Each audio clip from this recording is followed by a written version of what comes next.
చట్ట ప్రకారం విచారణ చేసి ఇది పిల్లల భవిష్యత్తుకు సంబంధించింది. వైఎన్ఆర్ నేను క్లియర్గా ఇంపార్టెంట్ ఇష్యూ సార్. ఇది పిల్లలకు భవిష్యత్తుకు సంబంధించింది. ఏ చిన్న మిస్టేక్ విచారణలో ప్రభుత్వం చేసినా ఆ పిల్లల జీవితాలు పూర్తిగా దెబ్బతింటాయి.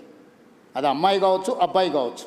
ఇప్పుడు ఆ అమ్మాయికి సంబంధించి 2 డేట్ ఆఫ్ బర్త్లు 2 సర్టిఫికెట్లు ఉన్నాయని వాళ్ళకు ఫిర్యాదు చేశారు.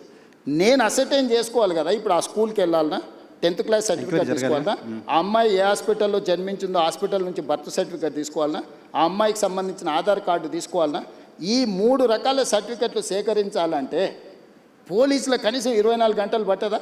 ఆ అమ్మాయి చదువుకున్న స్కూల్ ఎక్కడుందో ఫస్ట్ మేము కనుక్కోవాలన్నా, ఆ అమ్మాయి ఆధార్ కార్డు ఎక్కడుందో తీసుకోవాలన్నా, ఆ అమ్మాయి ఏ హాస్పిటల్లో జన్మించిందో వివరాలు సేకరించాలన్నా, ఇవన్నీ తీసుకోకుండా నేను ఎట్లా ఒకవేళ కేసు కట్టిన అనుకో, రేపు ఒకవేళ ఇప్పుడు వాళ్ళు చెప్తున్నాడు వాళ్ళ దగ్గర ఏదైనా ఆధారం ఉందనుకో, అమ్మాయి మేజర్ అని, నువ్వేమంటావు? బండి సంజయ్ మీద పడక వాళ్ళ పిల్లగాని మీద రేవంత్ రెడ్డి రాజకీయంగా ఎదుర్కోలేక పిల్లగాన్ని అడ్డం పెట్టుకొని రాజకీయాలు చేస్తుండు. ఇప్పుడు ఒక రోజు లేట్ కావచ్చు ఆధారాలు సేకరించడం, శిక్ష నుంచి ఎవరు తప్పించుకోలేరు. ఆలస్యం కూడా వివరాలు సేకరించడానికి ఇది ఆలస్యం అని కూడా నేను అనట్లేదు.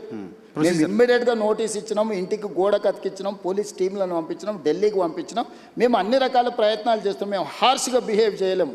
నేను హార్ష్గా కేసీఆర్ నన్ను జైల్లో పెట్టిన కేసీఆర్ కుటుంబం పట్ల ఎప్పుడైనా హార్ష్గా వ్యవహరించిన 28 నెలలు అయింది.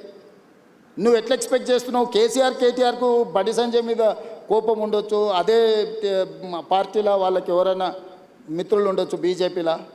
కవిత గారే ఏం చెప్పిండ్రు? బీజేపీలో విలీనం చేయడానికి హరీష్ కేటీఆర్ నా దగ్గర జైలు ప్రతిపాదన తెస్తే నేను తిట్టేలా కొట్టినని చెప్పిందా?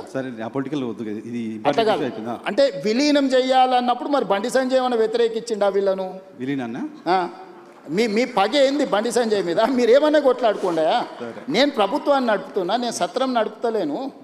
నేను ప్రభుత్వం నడిపేటప్పుడు బాధ్యతాయుతంగా వ్యవహరిస్తాను. నేను